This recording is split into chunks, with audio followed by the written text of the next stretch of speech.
Welcome to Thelma FM's Life Story podcast. Life Story can be an in-depth interview going through much of someone's life or just a snippet, as in this interview with Audrey Soutar. Audrey was born in 1933 and lived much of her life at her family home at Crichton Place on Leith Walk. Her memories are particularly sharp and detailed.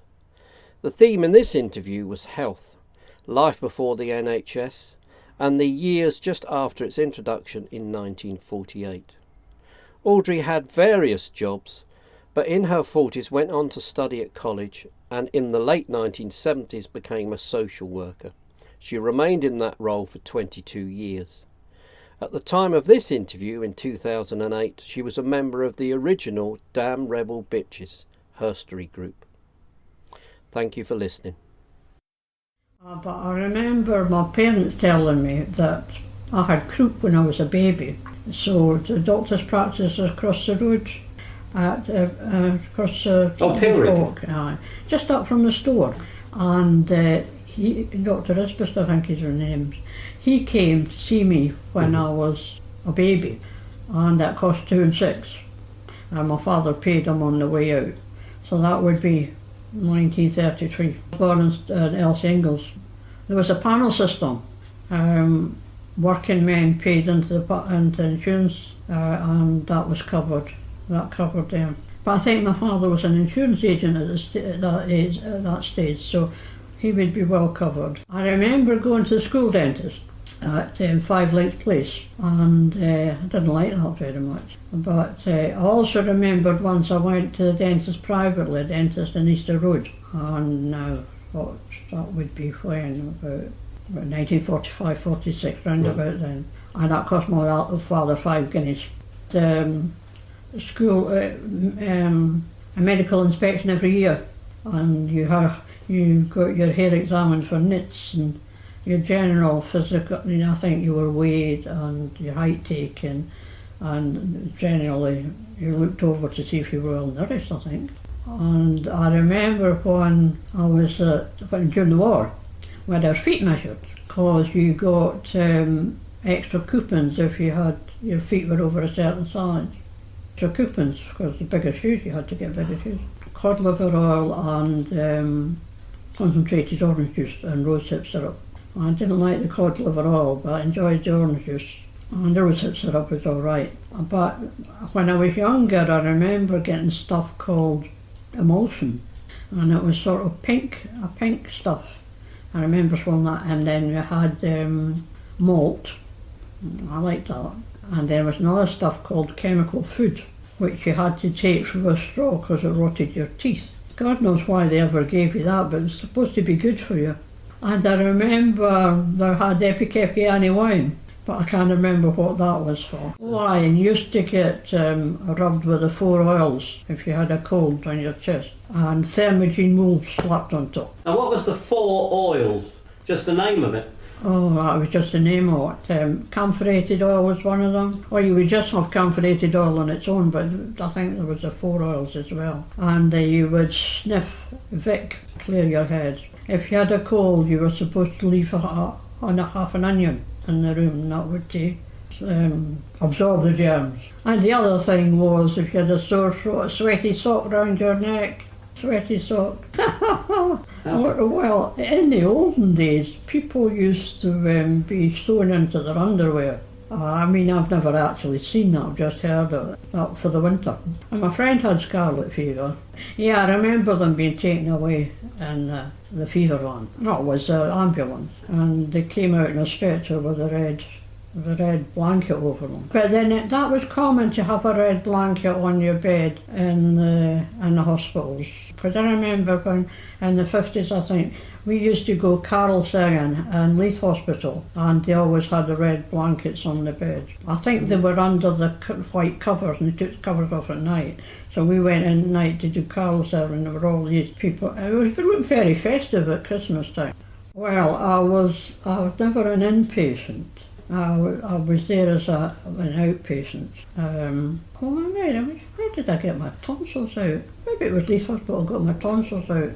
I don't remember much about it. I remember being I felt aggrieved. I felt I'd been cheated because I never got any ice cream afterwards. And I was expecting ice cream. You always got ice cream afterwards, and I didn't get any. So I felt I'd cheated. And I'm still with the same practice. I've been with the same practice since I was born. Well, there wasn't an appointment system. You just went across at surgery times and sat there till your turn came. The waiting room was a long room, just more or less, no much bigger, wider than a corridor really, a wide corridor with hardwood seats down each side. Not very cheery place. And but when we went down to Dr. Stark's place, he had a big front room, and that was more comfortable. It didn't seem to be a receptionist. Over the road, he just shouted on you when it was your turn, and he had a roll-top desk. I don't know if he had an examination table or not. No, he had an old horsehair sofa. I worked as a dental nurse, and just shortly after, well, in the 50s, I think it was early 50s, and obviously, why you had to pay for the dentist, nobody wanted to go to the dentist. In fact, nobody wanted to go to the dentist anyway. But once the National Health Service came in and it was free, people came. But they really wanted to get their teeth out, and false teeth in. I mean, people would come in. 15-year-olds would come in and say, I want them all out. My mum's got them out, my dad's got them out, I want them all out. But of course, no reputable dentist would take out healthy teeth. And of course, there was a great backlog of teeth, bad teeth, poor dentition and poor dental health. And so I worked down at a practice down the foot of the walk, and there was 3 dentists, 6 technicians and myself, I think. And the place was stacked to the gunnels with false teeth. I mean, it was going like a fair. And if I remember rightly, it was free. Start with, it was free. There was no charges at all. And then they put on charges for dentures, and then they put on charges for fillings. Now I think the charge for a full set upper and lower denture was £4.50 or £4.10. I would prepare the surgery, put everything out for them, and get the patient in, get settled in the chair, and then be in attendance. Some people were difficult, and some people were very frightened. I mean, I was seeing a girl fainted at my feet just as I was making an appointment. People were terrified of the dentist because it hurt, especially if you didn't believe in giving injections, and some of them didn't. Not the practice I worked for, but other people just didn't believe in giving injections.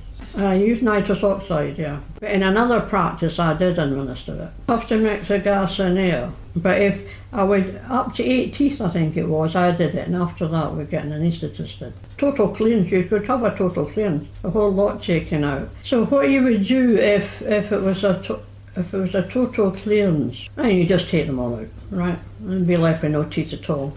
And then they wait till the gums were hardened, and then they would come in and get their impressions. It used to be a white mixture with alum in it, and then they weighed into some kind of stuff which I mixed in a rubber bowl, some kind of plasticky stuff, and it was pink. Can't remember what it was called, and that was better.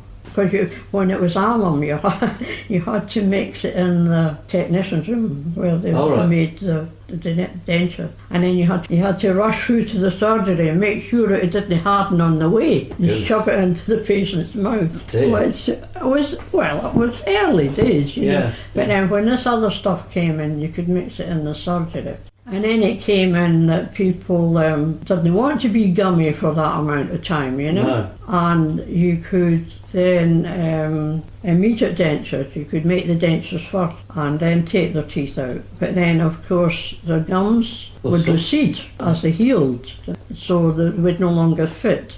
So then the dentures would have to be relined. For a herbalist, I mixed up I was a dispenser, I think. In the 60s, I think. Well, he was based in his house at Cluny Gardens when I started working for him. But there was great opposition from the neighbours, so I'm conducting a business from his house. So then he moved down to Hanover Street. It was above what was then the 3 Tons. I don't know what it is now. They had the Brown Derby on the corner, and he was just up. Now he owned, when we moved to Hanover Street, he only came in for a couple of days a week, and I was left to run the business in his absence. Well, they would come in, the things that was the most, it was a brethren, so that the brethren didn't believe in strong drink or anything like that. But one of the biggest sellers was tonic wine, which we made ourselves in big things like what you make your urns. And it was my job to make it. I had a recipe, and what we put in it was herbs.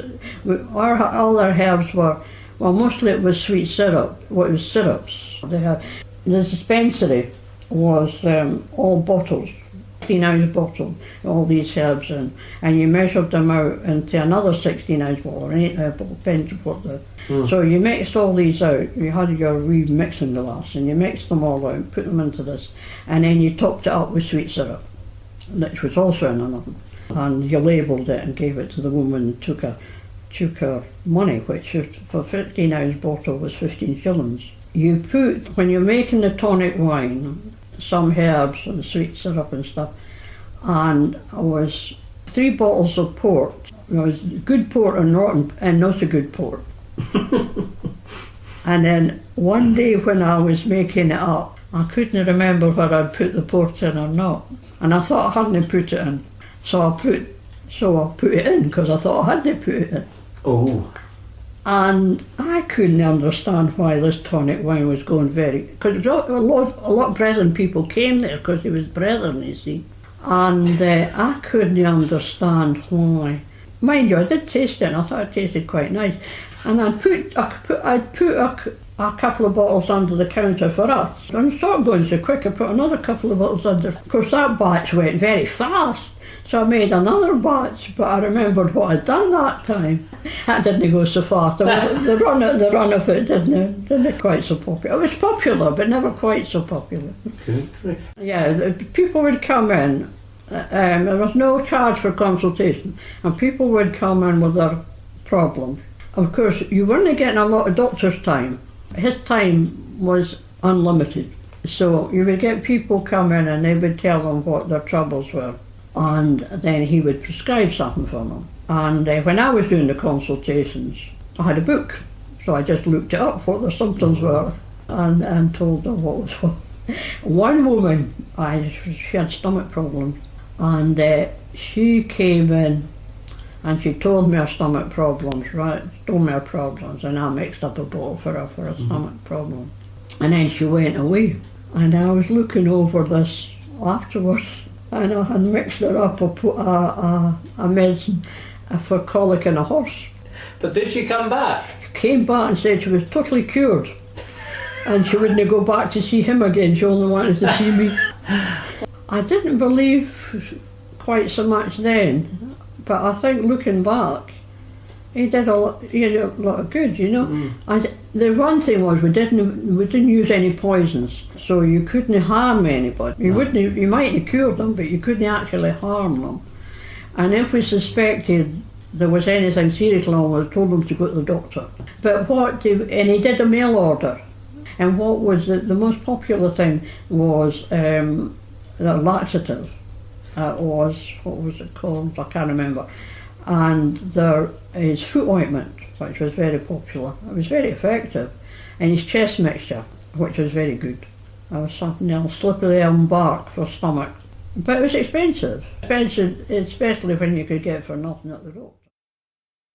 If you've enjoyed this podcast, we have others. Just pop along to our website, www.livingmemory.org.uk, and follow the link on our homepage.